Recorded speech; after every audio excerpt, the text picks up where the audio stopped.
You think about how the American people are paying more for gas, groceries, and utilities since the president clearly said he didn't, and you speak with the president regularly. Are you trying to tell him the truth about how much costs have increased for the American people? Well, Senator, I'm going to have to disagree with you on some of that because I have groceries are going down, and to be clear, since President Trump took office, food prices, or as many people like to call them, groceries, food at home in the statistical data, is up 2.5%. When's the last time you were in a grocery store? Because my husband and I were just in one. And look, Treasury Secretary Scott Bessent walked into the Senate Finance Committee and tried to claim grocery prices were down, and Senator Maggie Hassan handed him his head on a silver platter.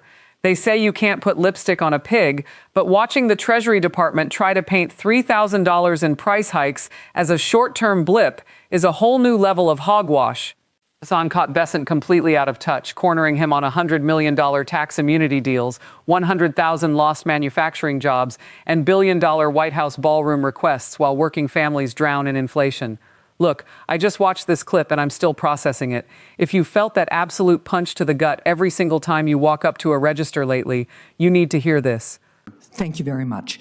And just an observation, Mr. Chair, there's been discussion of a so-called settlement of a lawsuit between the president and the IRS. I just want to note that the so-called settlement is being challenged because of collusion, it appears, by the president and the IRS, to the point where I'm not sure a settlement agreement actually exists because a court is considering whether this is a legitimate lawsuit to begin with. But what the acting attorney general did say yesterday was that despite the slush fund being off the table, at least for now, that the grant of immunity for tax liability to the president and his family still was going to be on the books. So this is a sweetheart deal for the president. It apparently is still going forward unless a court puts a stop to it. And I think it's going to be important for the secretary to level with the American people about how much this sweetheart deal will cost them. Some news reports suggest it's at least $100 million. Just off the top. Now, Secretary Bessent, in May, the president said that he does not think about Americans' financial situations. Do you think about the financial situation of the American people? I do, and as the ranking member distorted my statement, as he often does, I had prefaced my statement with, we understand that these are challenging times for the American people, that we will get over this, and that at present, the average household has paid about $200 more in gasoline. Well, we think about this every day. Well, I'm glad that you do. Do you think your boss should too? I believe remarks were taken out of context. But here's what he said. He said, quote, I don't think about Americans' financial situation. I don't think about anybody. So I'm asking you, that's the direct quote, do you think about how the American people are paying more for gas, groceries, and utilities since the president clearly said he didn't? And you speak with the president regularly. Are you trying to tell him the truth about how much costs have increased for the American people?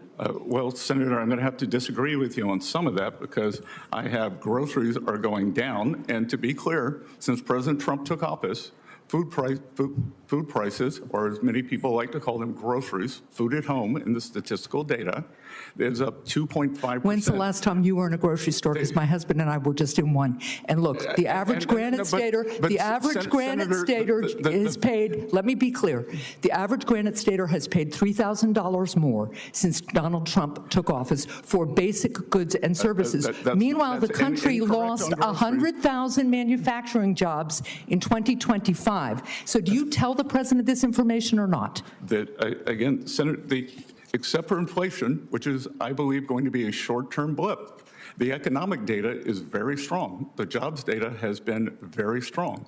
The manufacturing ISM has been very strong. No, actually, that's incorrect. So let's move on, because what's clear to me... Which part was incorrect, Senator? No, what is very clear to me is that neither you nor the president nor this administration are willing to acknowledge how much more people are paying at the gas pump, at the grocery store, in utilities, for health care, for all aspects of American life, nor have you acknowledged the number of manufacturing jobs that were lost in 2025. Now let's move on to another issue. Americans are paying 2.5% more for groceries since President Trump took office, which is half the annual amount under Biden administration. We're not talking and you all- about Biden. We're No, no, talking no. about We're- this administration and we're its talking about promise what to lower you- costs and the what fact you that all this did. president says he doesn't care. Now, And let's we- go we- on to we it. brought it down. It was Mr. Secretary, my five- time is limited. half I'd the- like to half the rate. reclaim a little bit of my time because I have one more question.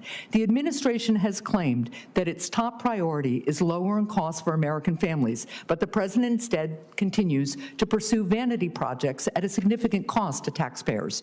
He requested $1 billion for the White House ballroom, spent $45 million on military birthday parade, proposed a $100 million arch at Memorial Circle, and now Treasury is planning production of a $250 bill with his face on it. Mr. Secretary, how does the president's requested $1 billion ballroom or all of these other vanity products lower costs for American families or help constrain spending?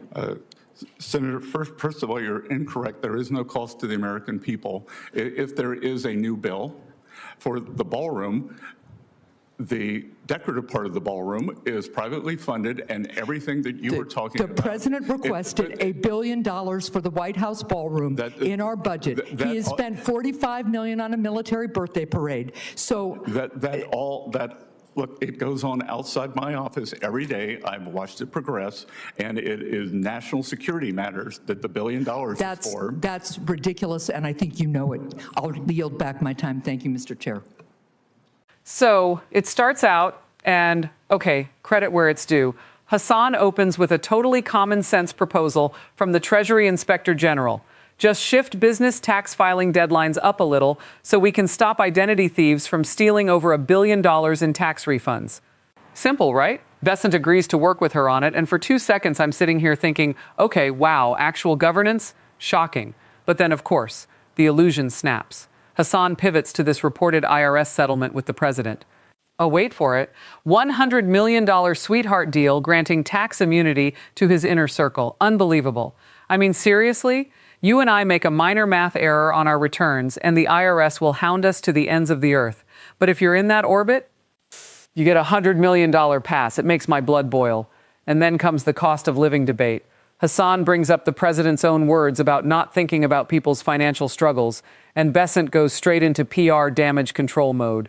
He hits us with, oh, it was taken out of context, and then, I swear I almost choked on my coffee. He tries to argue that grocery price growth slowed down to 2.5%, so inflation is basically just a short-term blip. A blip? Are you kidding me? That is when Hassan just loses it on him. And honestly, good.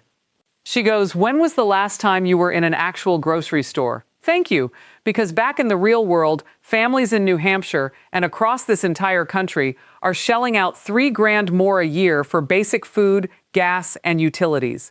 We lost 100,000 manufacturing jobs in 2025 alone.